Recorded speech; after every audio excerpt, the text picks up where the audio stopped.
মাসের শেষ সপ্তাহ, কাজ যেন পাহাড় হয়ে জমেছে। হেড অফিসে রিপোর্ট পাঠাতে হবে, আর তার সব দায়িত্ব এসে পড়েছে আমার কাঁধে।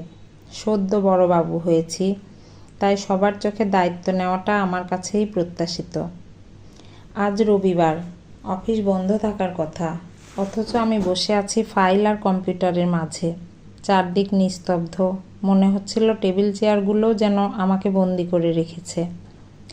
ড্রাইভারকে ডাকিনি আজ, ভেবেছিলাম ছুটির দিনে ওর অন্তত ছুটি হোক, তাই নিজের টোটো ভাড়া করেই চলে এলাম অফিসে। ঘন্টার পর ঘন্টা কেটে গেল, খেয়ালই ছিল না। হঠাৎই পেটের ভেতর ইঁদুর দৌড় শুরু হলো। তখন বুঝলাম দুপুর হয়ে গেছে, ক্যান্টিন বন্ধ। কি করব? মাথায় এলো অনলাইনে অর্ডার করি। অর্ডার দিলাম, কিছুক্ষণ পর ফোন এলো। হ্যালো স্যার, ডেলিভারি আছে আপনার। আমি আপনার দরজার সামনে দাঁড়িয়ে আছি। ও আসুন আসুন, দরজা খোলা আছে। একটা ছেলেকে ভেতরে ঢুকতে দেখলাম। আমি হাসি মুখে বললাম, বসুন না। ছেলেটা হকচকিয়ে গেল।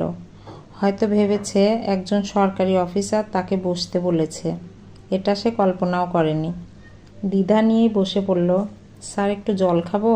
অবশ্যই, খান। চশমাটা খুলে রাখতেই ওর দিকে ভালো করে তাকালাম। মুখে ক্লান্তি, চোখে ক্ষুধার ছাপ। মনে হলো সকাল থেকে কিছুই খায়নি। আমি বললাম, আপনি ওপরে এলেন কেন? ফোন করলে আমিই নিতাম।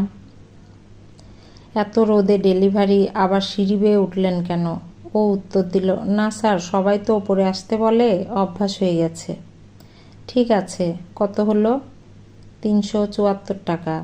আমি পকেট থেকে টাকা বের করতে গিয়ে থেমে গেলাম। মনে প্রশ্ন এলো, ও কি খেয়েছে কিছু? আমি জিজ্ঞেস করলাম, কি খেয়েছো তুমি? ও মৃদু হেসে বলল, না স্যার, এখনও খাইনি। আরেকটা ডেলিভারি দিয়ে খাবো। মা বাড়ি থেকে খাবার পাঠিয়েছে। বুকের ভেতরটা হঠাৎ কেমন যেন ছ্যাদ করে উঠল। আমি পকেট থেকে 500 টাকার নোট বাড়িয়ে দিলাম। বাকিটা রাখো ভাই, আর একটা অনুরোধ আছে তোমার কাছে। ছেলেটা অবাক হয়ে তাকিয়ে রইল। আমি খাবারের প্যাকেট খুলে বললাম, চলো আজ আমরা একসাথে লাঞ্চ করি। অনেক দিন হলো মায়ের হাতের রান্না খাইনি। আজ না হয় তোমার মায়ের রান্না খেয়ে দেখি, দেবে তো? নিঃশব্দে টিফিন খুলল ও। ভেতরে মোটা চালের ভাত, আলু সিদ্ধ, পেঁয়াজ ভাজা আর মসুরের ডাল। মুহূর্তে মনে পড়ে গেল আমার অতীত। রাজমিস্ত্রির কাজ করতে করতে পড়াশোনা চালানো, ঘামে ভিজে বাড়ি ফেরা আর মায়ের হাতের রান্না। মা নেই বহু বছর হলো, তবু আজ এই দুপুর